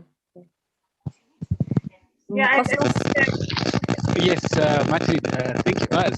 Wait. Cosmas, there's some very bad noise on your end. Oh, okay. Am I okay now? No. Am I the only one hearing the noise? B, you're still B. Okay, let me mute it. Yeah, it sounds like a he's on a motorbike or something, just flying around him. Yeah, I think B will also probably highlight how it is to work with a female director, because we have so many quarrels behind the scenes. We script with him, and it's usually very interesting and intense, whereby his idea of Lame, because the original movie Lame had other characters, it was very different from this other one, and he was like, "Ay, Abana." So I think with or without knowing it, even him, he falls within some stereotypes, and now having to rethink and rework what are acceptable stereotypes and what do we need to push the envelope on. It's really cool, but I'd like him to comment on that once he's back. Okay. In the meantime, Zippy, you can say. Oh yes, Rispa. Martin, I hope I'm okay now. Now you're okay. You're off the motorbike now. I've had some crazy stuff from Rispa. I'd like to respond. Hapa. Lazima nikuchomee. Go on. Let me go far. Okay, I used to be comedy. So as a filmmaker, the journey that I've come in terms of being sensitive, in terms of caricaturing characters, has been really, really long. Rispa will tell you that I commissioned another guy, Fred Mbogo, to write a script about women and menstruation or something. And the writer was male, I was the director, and Rispa was our assistant director. And Rispa is still wondering how did we manage to do that. So already working with her has really helped me to oversee some other stuff. And she has rightly pointed out that even if I write a script right now and give it to her, she'll still realize that there are some issues about women that I might just assume and have it. So it's about learning or unlearning how we have it, what we have in our society. But more importantly, the film Lame for me became a movie which tries to touch on the general direction of the country. We realized that resources, especially with the 2010 constitution, were pushed to the counties. So who are these people who needs to seize the moment and use these resources that are now available in the local places to push themselves forward, so that for our youths, whenever they finish school or whenever they are home, they are always dreaming about going to urban areas, going to Nairobi, believing that there are better opportunities. So I hope that LAME would show us, for example, people who are living in Uasin Gishu, that agriculture is a possibility for our youths. Solutions to the agricultural problems, India, Mexico, is with our youths also. Because if it is actually the youths are our future, then they need to put in place. So here is a case whereby when I watch the film, of course, there are a few things that I'd like Tasha to do that we assumed, but at least it was a fair 40%, 60% representation, male, female. And also, I think for me, you're forgetting the character of the main of LAME himself, in the sense that our society has always depicted women as dependent on men. It's automatic. I think that's how our society thinks about. But we realize that LAME, whenever he's in trouble, he's depending on another man. So I don't know whether LAME would be feminine in that sense. So it's possible. We need to show people that it's okay for us to be in dependency relationships, no matter the gender. But it's always wrong to always assume that one gender has to be below another gender or dependent on another gender. Thank you so much. Thank you, Cosmas. Wow. Okay, Zippy, you can say something. Yeah, because I'm just like, do men depend on anyone? We are told men die with their problems. That's a lie. That's a lie. Lem didn't die. Lem had to lie that his mother needed 1,000 shillings so that he can please the girl. I think honest men and very honest men have a very stable dependency with other men, because men have a problem trusting women. That's what even women don't get. A man can be married to someone and tell all his secrets to his best friend, because he feels like if he gives them to the wife can use them against him. And it's because we come from, Kwanzaa, our society doesn't respect marriage. Our society doesn't understand marriage. Our society doesn't even know what relationships are. We think I even have a few pictures in the club, a few pictures in Instagram, then we're in a relationship. We base our relationship on material things, on what is seen and not what it actually is. So a man is going to look at this woman and be like, if I don't have money, this woman can't stay. I can make the nails worth like 6K, 7K, you guys. I'm not giving this woman my secret. Me, I'm going to tell my homeboy, hey, you guys, me, I'm so tired. See, a man is going to go broke in the same house with his wife, and the wife will never know. So trust me when I say men depend on other men more than they depend on women ever. But you see, they've been nurtured that way. They've been nurtured, don't cry, don't complain. You are the provider, you have to know. And that's the same thing that affects other women. So that when we go up and find that this man is not what we believe he was brought up to be, then you start feeling like he's inadequate. He can't provide, he can't even buy me lunch. Like, just at the dating point, you know. We start feeling like he's not calling me enough times. He's the one who's supposed to call, he's the one who's supposed to ask me out, he's the one who's supposed to pay bills. Now that we are dating, you had there's a meme that keeps going around that in Kenya, dating a woman is like a free ticket to start paying her rent and all her bills, you know? Yeah, the moment you meet a woman, gas imeisha. Yeah, tokens zimeisha. Nitumie 2K kuna emergency. Anaandika kwa WhatsApp group, instead of getting a man, I got a job. Like, yeah. When a woman meets a man and she goes to her friends, the first thing is like, what does he do? Yeah. It's not like, how is he like? You know, like, does he treat you nice? Is he kind? Is he nice? It's about what does he do, because it's about his material and financial being. And that's what the society has made it to be. That's why I think even in the movie Lem, the other friend was like, what do you mean? That loser. What do you think with that loser? Because the woman's mind is like, I mean, you need a man who's stronger than you, powerful than you. And that's where the problem of the 21st century begins. When the women are so empowered, I always say after finishing the first degree, when women are going for their masters during evening classes, men are going to drink. And 3 years later, they wonder what happened. All the women have masters, where the men were drinking in the evening, you know. And when that happens, there's that gap, and the men don't know how to handle it. Where the woman also doesn't know how to handle it because her expectations are not changed. Even when you get a PhD like Dr. Zippy and Dr. Lo, your mindset about what you expect from a man still doesn't change. You still want the man to pay you rent to provide for you because it is culturalization, you know. And so to find that this movie at least gave leeway to be able to find a man who could sit with a woman and even allow her dinner to be paid. And you know, and just be able to compromise and say, I am like this is me. You know, I don't have a job, I messed up, I have done 1,000 mistakes. So I mean, you are better than me because I have seen 1,000 times. You try this, you know. It gave a man who took his weakness and used it as a strength to empower somebody else. And I think that was something very beautiful. Because in many typical situations, the man would just feel, you know, more alone and feel like, okay, I'm a failure, I'm this. There's no way I can even talk to this other woman. There's no way I can even allow this woman to pay this bill. Like, I mean, a woman tells you, okay, I'm paying this, you'll be like, no, don't worry. Then you start wondering, oh, my boys to make a keep me go up, you know.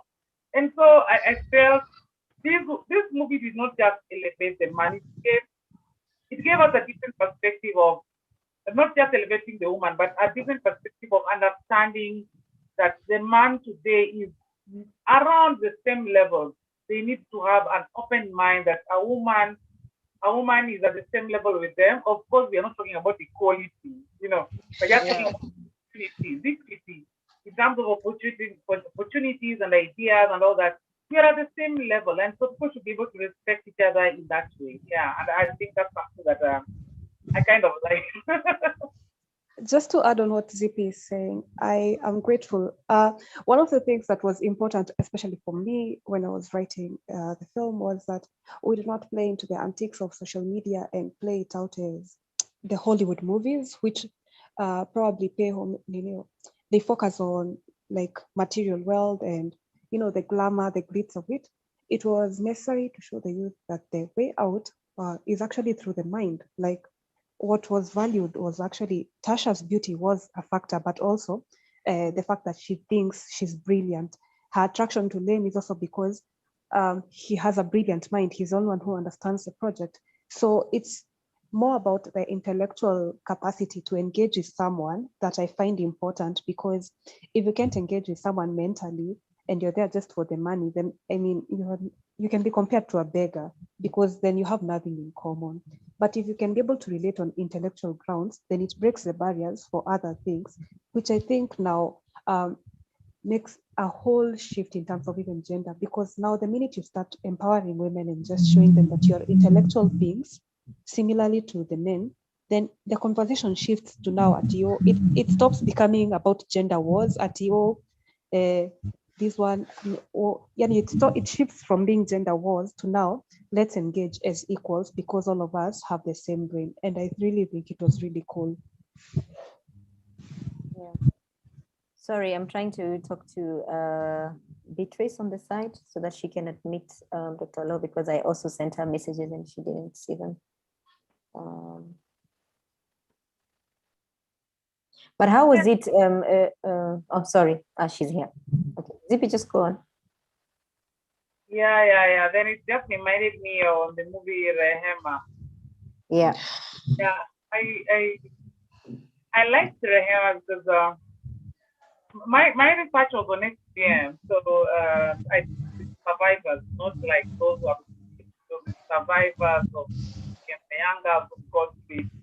And so, you know, when you watch what the government is doing towards rescuing girls and what's really happening on the ground, you ask yourself, where's the gap? Because like during my research, you find that some of the girls, the parents have said no, but some of them, not all, out of the 26 girls, there were around 7 who went out of their own accord. Like they they went because of peer pressure. You know, everyone is saying you are uncut, you are this, you're weak, and all that. So they went and they had it. There are 2 who threatened their parents that if they are not taken to have the circumcision, they would escape from home. And so the parents had to organize the nurses to do for them what? SPM. And so these are that people are not addressing. When you look at the FGM5, it's always acting on like the community wants this happening. However, what about the peer pressure aspect? There needs to be, I think, a lot of self-esteem drive on the girls also, because from the age of 10, a lot of girls are having FGM out of peer pressure, and the parents who are going out to the nurses, but there are the girls who are trying to have it on their own, and that's how even some lives are lost. So we have got quite a number of FGM, how do you call it, the ones who do the cutting, who have stopped, and they say, now I am safe, I don't want to do it again, I wonder why I'm sick. But what about the girls? Because like the FGM fight is not just about the community, the kids and all that. This we talk to from the age of 8, 9, 10, why they should not, because the peer pressure is making a lot of them go through it. Yeah, so watching it, I was just like having a lot of nostalgia. I was like, sometimes some of these things just, it was like PR, and okay, I got to like this girl, and that's just like 6 years ago, and they were so raw, like telling you how it is, how it's done, why they went and did it, and that is both in Kajiado and in Narok, How can we make people say no? There are those ones who ran away from home, yes. Like among even the children, there are those ones who ran away from home because they didn't want to circumcise. There are those ones who are rescued, and then there are those ones who are now they're going to marry. They are also rescued. But what about this 30%? Let me say, out of the 26, the 30% who went willingly to have it. Yeah, I think it's more of like a sensitization. Sorry, Anita, just kidogo. When they say ground vitu ni different, because I've also done this kind of documentaries, and when you get to the ground, oh my God. And the thing is, you can't do that story you have gotten on the ground, because then again, as you say, PR stuff. So you kind of have to find twists and turns, and then now it's upon you individually to figure out how best you can, try and sensitize or try and kind of help out in one way or another. I think we had a bit of a conversation with Anita earlier on because of this. So you can, so let me tell you, there's a rescue center I go to. I have 2 rescue centers, one in Laikipia, between Laikipia and Samburu, and one in Kajiado, inside Kajiado, Kondani. It's for FGM girls and early marriages.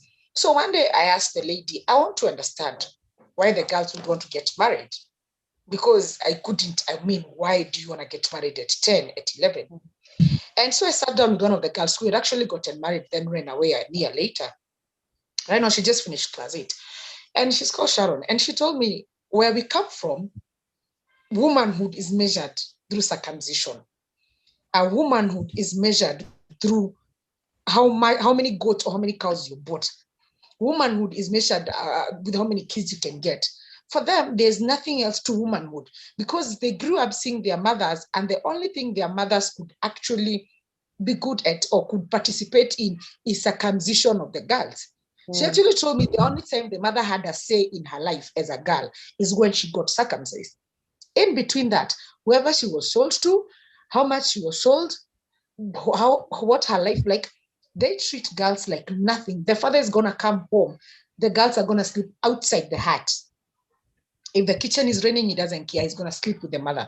When he's done, he's going to leave the hut at whatever time he leaves, and the kids can go back, sleep in their mother in the same bed. So these kids want to feel like women. They want to feel like they are worthy, because for them, circumcision is like a trophy. That's the only way they feel like I'm worthy something. Because in Maasai land, unless you're circumcised, you can't get married. So if you're not married to your father, you're nothing. For him, you're not. He can get as many children as he wants. You should be money. For me, Rehema was so emotional. I think I had an anxiety attack, because it took me back to those girls trying to make me understand why for them it was so important to get circumcised, so that they can feel worthy. It can give them a sense of, I'm somebody. And that's one of the saddest things you'll ever hear from a 10 or 11-year-old, that their sense of being a woman or their sense of feeling worthy even to live is based on getting circumcised, And the mother tells, ukininyang'anya mtoto, when you take this kid away before circumcision, then you take my voice as a mom. So even for the mother, circumcising the daughter is her voice, is her way to actually do something. And I stood there, and it took me forever to ever I think I will never grasp it, to be honest. But then, because I really wanted to help these girls with the esteem, that's the one thing I do for those girls in Masai land. It's the esteem, the understanding you're worthy, you're deserving, even without your parents loving you. One of them came to the rescue center with a small boy. The reason he came with the brother was 2 years, is because aliolewa akiwa 12, akabo, you go with your brother to keep you company before you get your own kids. So now when she was rescued there, she was rescued by a children's officer because they went to the same church, and she told the officer, I feel like I am married to a 60-year-old man, I'm a child. Do you know what the mother did? The mother to the girl brought the son to the rescue center. Like, if you took the girl, you take the brother. I already gave him away. He's not mine. That is the cutest boy I've ever laid my eyes on. I've been dying to adopt him for like, I think a year now. And that girl was like, Alitupia mtoto.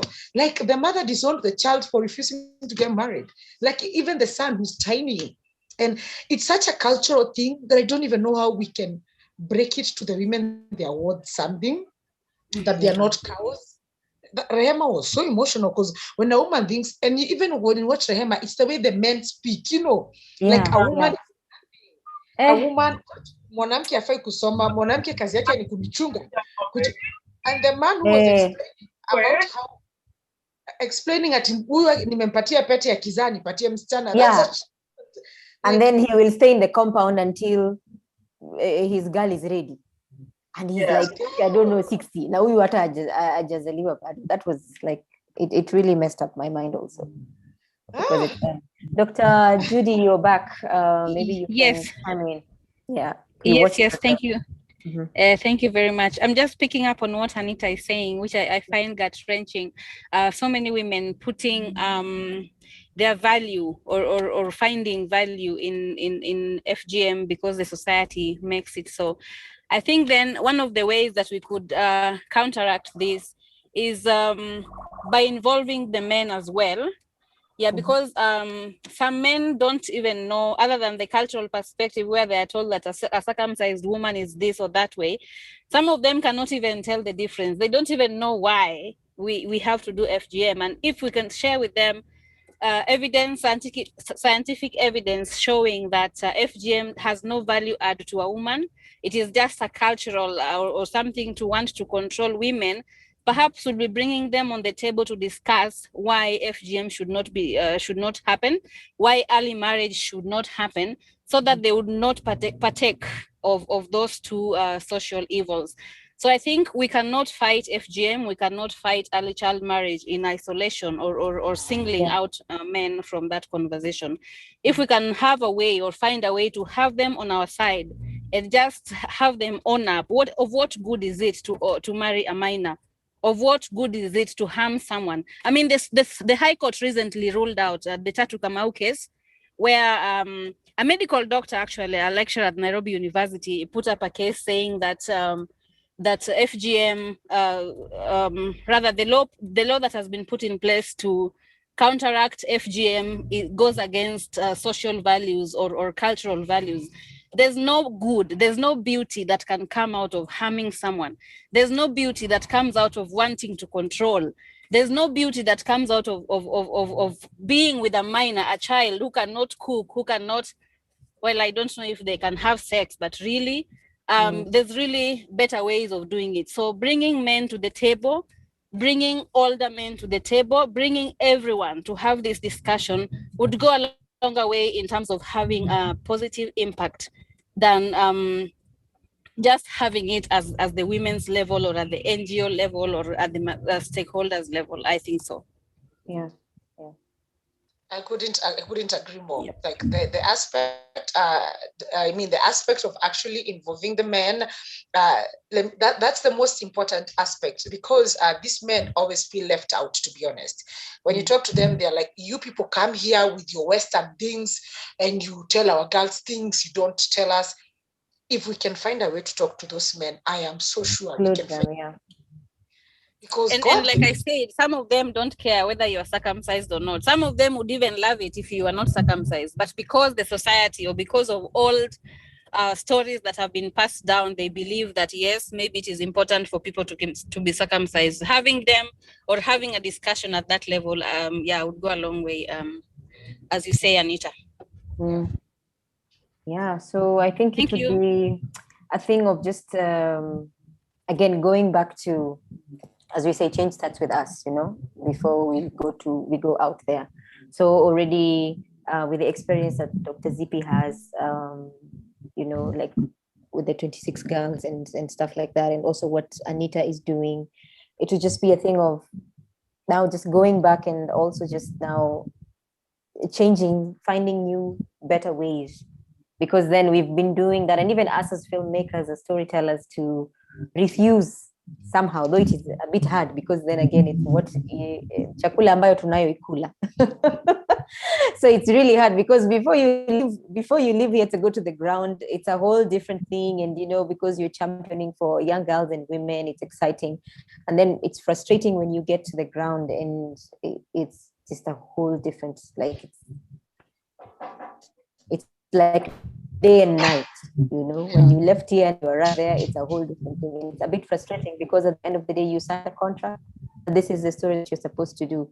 So I think, again, as I say, it's up to us individually to just figure out how can we work together, with people who have the same voice, the same way of doing things, and just kind of seeing how we can change that, or how we can improve in very, very small ways.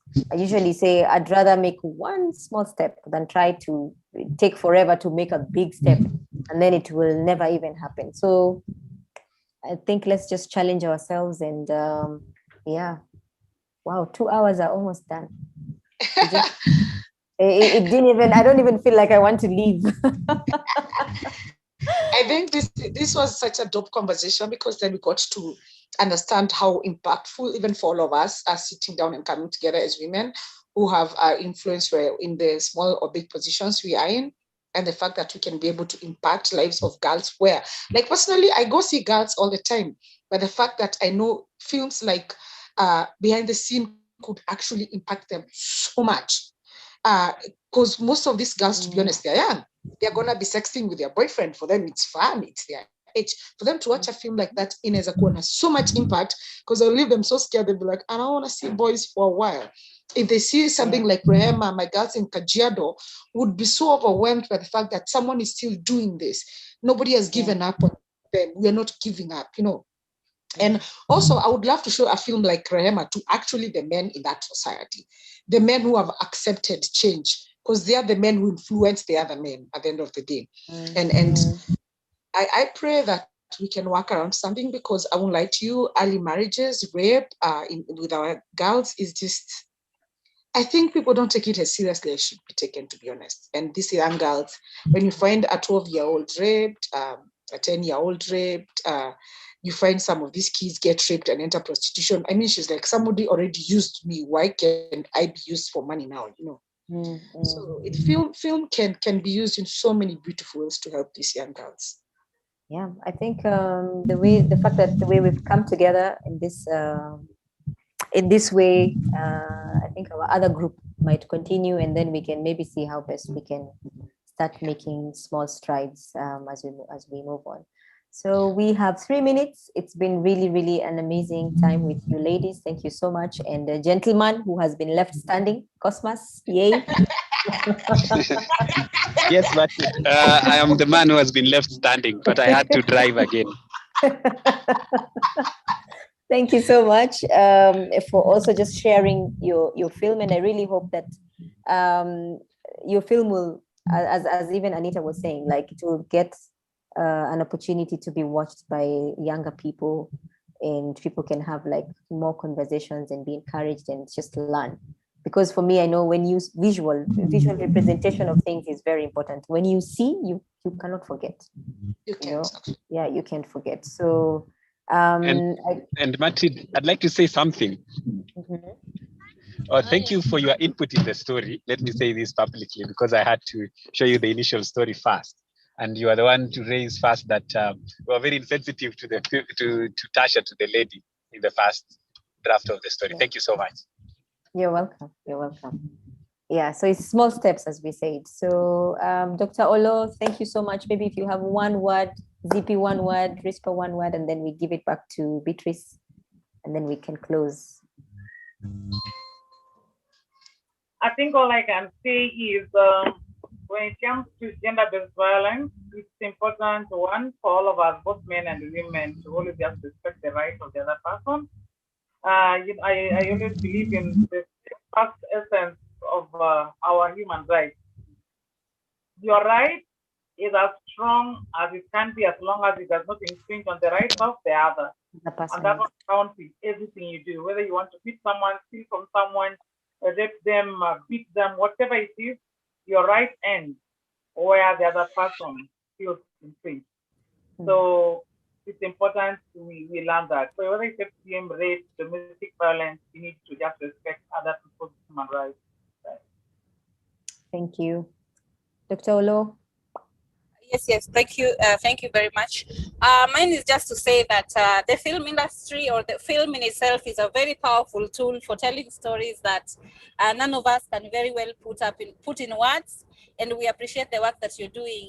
Just keep on highlighting these very sort of clandestine issues in our society that people don't want to talk about, because it is when we open up to talk about them like we are doing now that we find solutions. So keep up the good work, and I hope we are able to engage again at some point. Thank you. Yes, thank you. Thank you. RISPA, you didn't say anything. Oh, she's not there. She left again. Okay, Anita, you have one last thing to say before I give it to First of all, thank you. Thank you so much for this. It was it's a necessary conversation, and it should be had as many times as possible. I'm glad to meet Zippy. Her laughter is contagious. Jesus, amazing soul.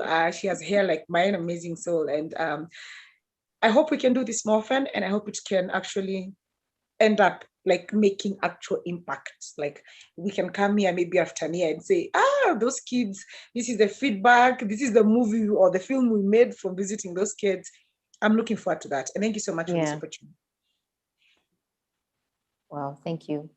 Thank you so much, Beatrice, for giving me the opportunity to create this other opportunity, or to create the platform with these amazing ladies and the filmmakers. Thank you very much for the support that you have given Udada, and also just given us individually as filmmakers. And the challenge to us is maybe next year now they will discuss our films, this one film that we will have done, or two films that we will have done on gender talk.